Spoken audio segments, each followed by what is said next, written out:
Ivy and Bean, Bound to be Bad. Written by Annie Barrows. Illustrated by Sophie Blackhall. Bird Brains. Ivy! Bean shouted into Ivy's mail slot. Yoo-hoo! Hello, Bean, said Ivy's mom, opening the front door. Care for a slice of cucumber? She was holding a plate of them. Bean wanted to say, Are you nuts? But she knew that wasn't polite. No, thank you, she said. Is Ivy home? She's out in the yard, said Ivy's mom. Go on back. Bean walked down the path beside Ivy's house and opened the gate that led to the backyard. Ivy's yard didn't have a trampoline like Bean's, but it did have big rocks and a perfectly round puddle that Ivy called a pond, even though she had to fill it with the hose. Ivy was standing still in the middle of the long, weedy grass. Her arms were raised to the sky, and she had a big smile on her face. Are you trying to fly? Called Bean. Ivy turned to Bean and smiled even bigger, but she didn't move. Hi, she whispered. Wave your arms, advised Bean. Ivy smiled so hard her eyeballs bulged out. What the heck are you doing? Bean asked. I'm trying to be good, whispered Ivy. What? Yelled Bean. She waded through the weedy grass. I'm trying to be good, Ivy whispered again. Why do you have to be so quiet about it? Now Bean was whispering too. Because I don't want to scare the birds away. I'm trying to be so good that birds land on my fingers and wolves come out of the woods and follow me down the street, Ivy explained. Bean stared.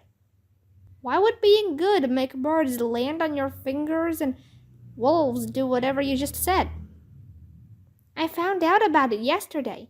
If you're super good and pure of heart, animals think you're one of them, and they love you and follow you around. Ivy's arms were trembling. She must have been holding them up for a while. Are you sure about this? Asked Bean. Positive. I saw it in a picture. There was this guy with birds flying all around him and a wolf licking his foot.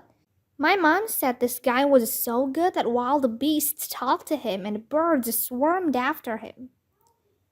I don't get it. Why did the birds swarm after him? Because his heart was so pure and kind that they saw that he was the same as an animal on the inside. They loved him, Ivy said. Bean thought about that. Like Snow White, you mean? Hadn't the birds helped Snow White make a pie? Ivy made a face.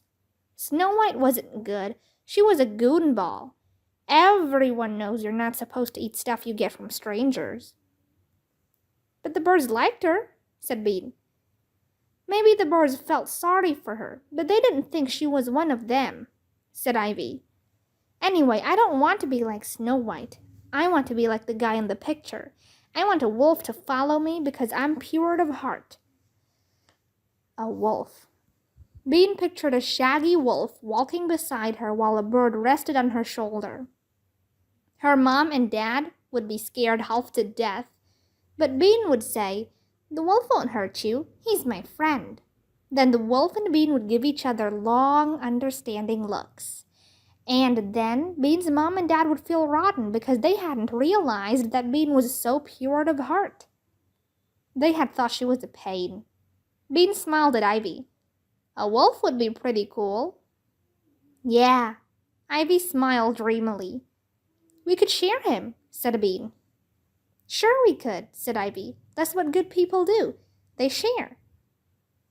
He doesn't even have to lick my foot, said Bean. It's fine if he just follows me around. I know, said Ivy. Me too. She raised her arms again. But I'm starting with birds. I think they'll be easier to get than a wolf. You know, she whispered. They're not so smart. She looked up and smiled at the sky. La la la, she sang sweetly. I don't see any birds, said Bean, glancing up. Me neither, said Ivy. Maybe they're hiding in the trees. Bean watched her for another moment. I like birds too, she said in a loud voice. Almost as much as wolves. She held her hands upward. How do you do it? What? Be so good that a bird lands on you? You can't think about yourself. You have to think nice thoughts about other people, said Ivy. Bean concentrated. She thought, I love you, Mom. I love you, Dad. Even though you're totally unfair. She thought of Nancy. Oh, I guess I love you too, Nancy. Then she thought of Nancy saying, 7-year-olds aren't allowed to go to horse camp, so, And isn't it past Bean's bedtime, Mom? Stupid Nancy, I hope you fall off a horse. Oops. Boy, this is harder than it looks, she said to Ivy. I can think nice thoughts about my mom and dad, but that's it. Oh, your mom and dad are too easy. You aren't good enough if you just think nice thoughts about your mom and dad. You have to think nice thoughts about mean people. Holy moly, I can't even think nice thoughts about Nancy, and she's my sister. I'm thinking nice thoughts about Crummy Matt, Ivy announced. No way, said Bean. Crummy Matt was the meanest kid Bean knew. He was so mean he told the little kids that chocolate milk was brown because it had poop in it. He was so mean that he kicked kickballs onto the school roof on purpose so no one else could play with them. He was so mean he threw rocks at cats. Uh-huh, said Ivy proudly. I am. There's nothing nice to think about Crummy Matt, said Bean. I'm thinking that I hope he stops being so crummy, said Ivy. Hey, it's working! A little brown bird was hopping near Ivy's pond. Boing, boing, boing.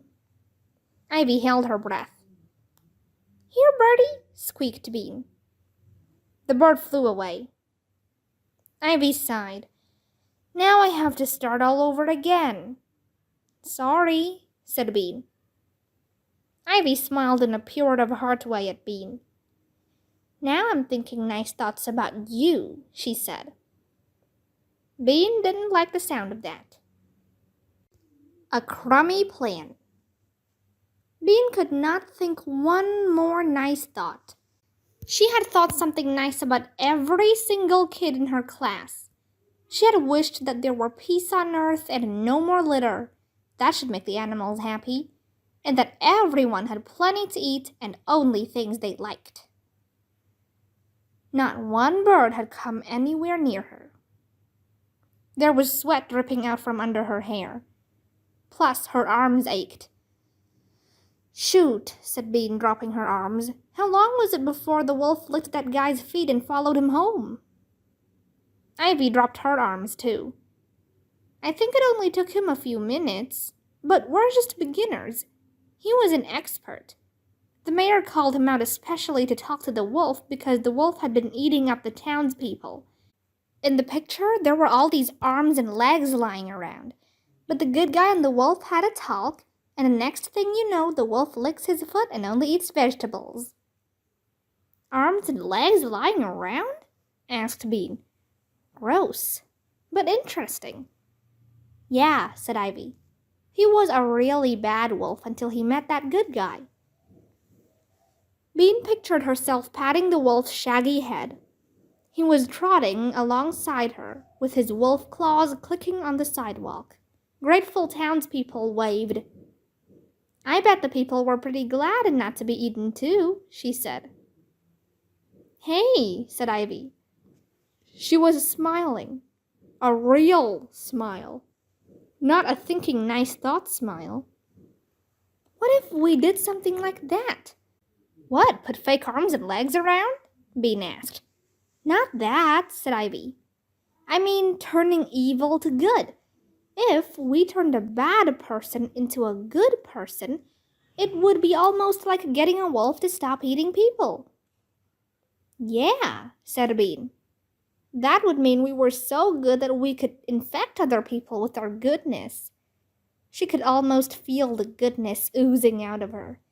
That's a great idea. Who should we gooden up, Nancy? No, said Ivy firmly. Crummy Matt.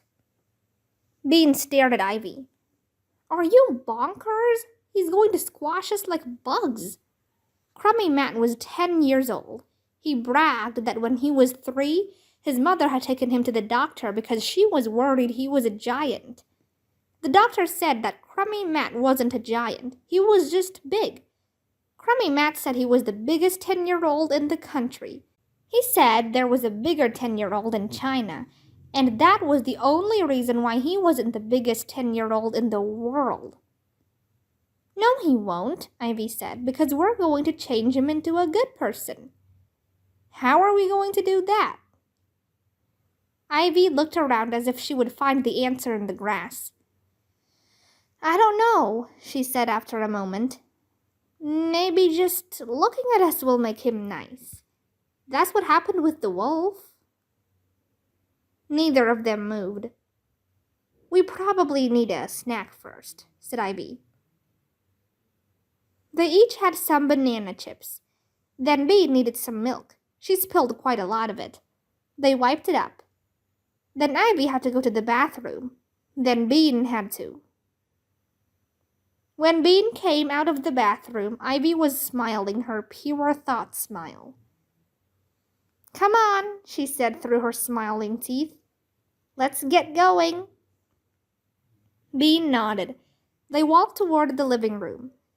Ivy's mom was lying on the couch with cucumbers all over her face. By now, Bean was so good, she didn't even laugh. Bye, Mom, said Ivy. I love you. Ivy's mom lifted her head a little. A cucumber fell on the floor. What? I love you. Where are you going? It sounds like you're leaving forever, said Ivy's mom. More cucumbers fell off her face. We're going over to Matt's, said Ivy. You are? I thought you didn't like him, said Ivy's mom. Sure I like him, said Ivy. I love everybody. You do? Ivy's mom sounded surprised. Yes, I do, said Ivy. It's no good saying it inside, Bean pointed out. The birds can't hear you. Birds? Said Ivy's mom. What birds? We might have a bunch of birds coming to visit, explained Ivy. And something else too, said Bean. Something with lots of teeth. But don't worry. Ivy's mom looked from Bean to Ivy. Worry? Me? Never. She picked up her cucumbers and put them back on her face.